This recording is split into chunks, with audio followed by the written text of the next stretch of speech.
Hey, my reactor. So I'm back again with the Storm Chapter 8. Curry covered for me with Margaret Whalen. She wanted me to know that when she caught me heading back upstairs. Actually, I don't know why I was heading upstairs, except that I didn't want to see Rufus again for a while and there was nowhere else to go. Curry stopped me on the steps, looked at me critically, then took my arm and led me back down and out to her cabin. I didn't know or care what she had in mind, but I did understand when she told me through gestures that she had told Margaret Wayland I was sick. Then she circled her neck with the thumbs and forefingers of both hands and looked at me.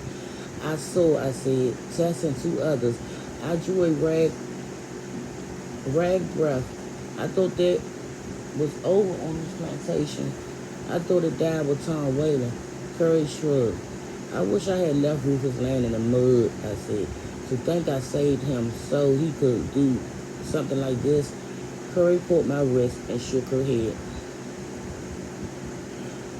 What do you mean no? He's no good. He's all grown up now and part of the system.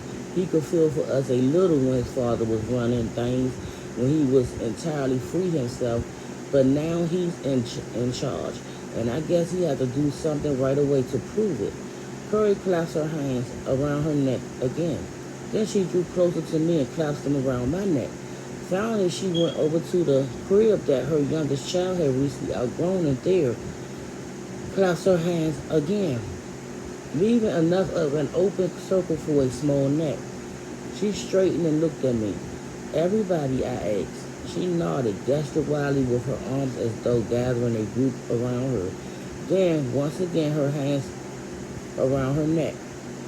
I nodded. She was almost surely right. Margaret Whaley could not run the plantation. Both the land and the people will be sold, and if Tom Whalen was any example, the people will be sold without regard for family ties. Curry stood looking down at the crib as though she had read my thoughts. I was beginning to feel like a traitor, I said, guilty for saving him. Now, I don't know what to feel. Somehow, I always seem to forgive him for what he does to me. I can't hate him the way I should until I see him doing things to other people. I shook my head. I guess I can see why there are those here who think I'm more white than black. Curry made quick waving gestures. Curry made quick waving aside gestures. Her expression annoyed. She came over to me and wiped one side of my face with her fingers, wiped hard. I drew back and she held her fingers in front of me from both sides. For once, I didn't understand. Frustration took me by my hand and led me out to where Nigel was chopping firewood. There, before him, she repeated the face rub gesture and he nodded. She means it doesn't come off, Dana, he said quietly. The black. She means the devil with people who say you're anything but what you are. I hugged her and got away from her quickly so that she wouldn't see that I was close to tears.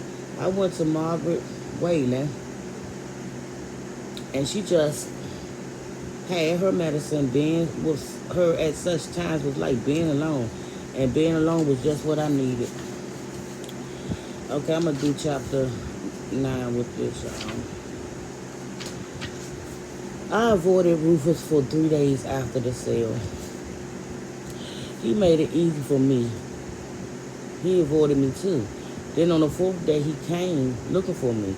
He found me in his mother's room, yes, ma'am, and her, and changing her bed while she sat looking thin and frail beside the window. She barely ate. I had actually caught myself causing her to eat. Then I realized that she enjoyed being coaxed. She could forget to be superior sometimes and just become someone's old mother, Rufus' mother, unfortunately. He came in and said, let Curry finish that, Dana. I have something else for you to do. Oh, do you have to take her now? Said Margaret. She was just, I'll send her back later, Mama. And Curry will be up here to finish your bed in a minute. I left the room silently, not looking forward to whatever he had in mind. Down to the library, he said, right behind me. I glanced back to him, trying to gauge his mood, but he only looked tired. He ate well and got twice the rest he should have needed, but he also looked tired. Wait a minute, he said. I stopped. Did you bring another of those pens with the ink inside? Yes, get it. I went up to the attic where I still kept most of my things. I brought a pack of 3 pens this time, but I only took one back down with me in case he still took as much pleasure as he had last trip in wasting ink. You ever hear of dengue fever? He asked as he went down the stairs. No. Well, according to the doctor in town, that's what I have. I told him about it. He had been going back and forth to town often since his father's death. Doc said he didn't see how I made it without bleeding and bleeding and things. Say I'm still weak because I didn't get all the poison out of my body. Put yourself in his hands, I said quietly, and with a little luck, that will solve both our problems. He frowned uncertainly. What do you mean by that? Not a thing. He turned and caught me by my shoulders in a grip that he probably meant to be painful. It wasn't. Are you trying to say you want me to die? I signed. If I did, you would you? Silence. He let go of me and went into the library. He sat down in his father's old armchair and motioned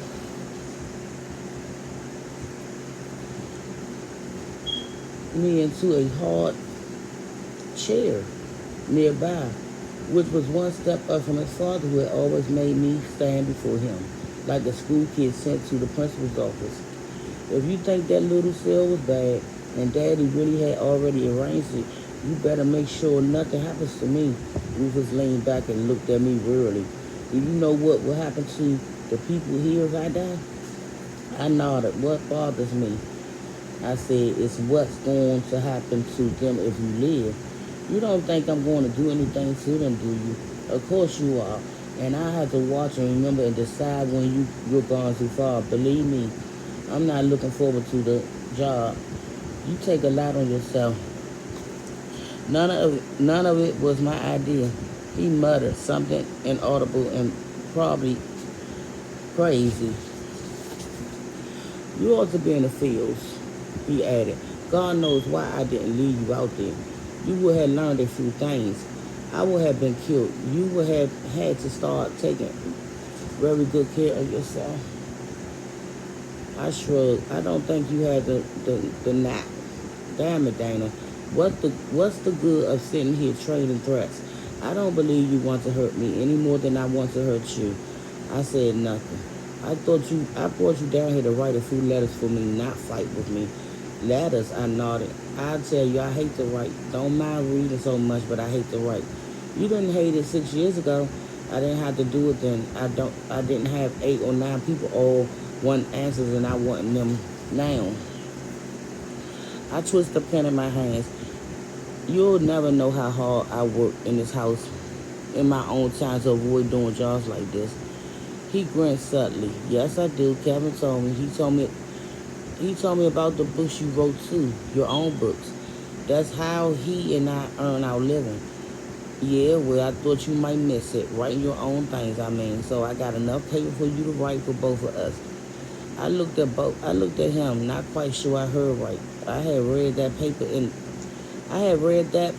in this time was expensive, and I had seen that Waylon had never had very much of it. But here was Rufus offering. Offering what? A bribe? Another apology? What's the matter? He said. Seems to me this is better than any offer I had made you so far. No doubt. He got paper, made one for me at the desk. Ruth, are you going to sell anyone else? He hesitated. I hope not. I don't like it.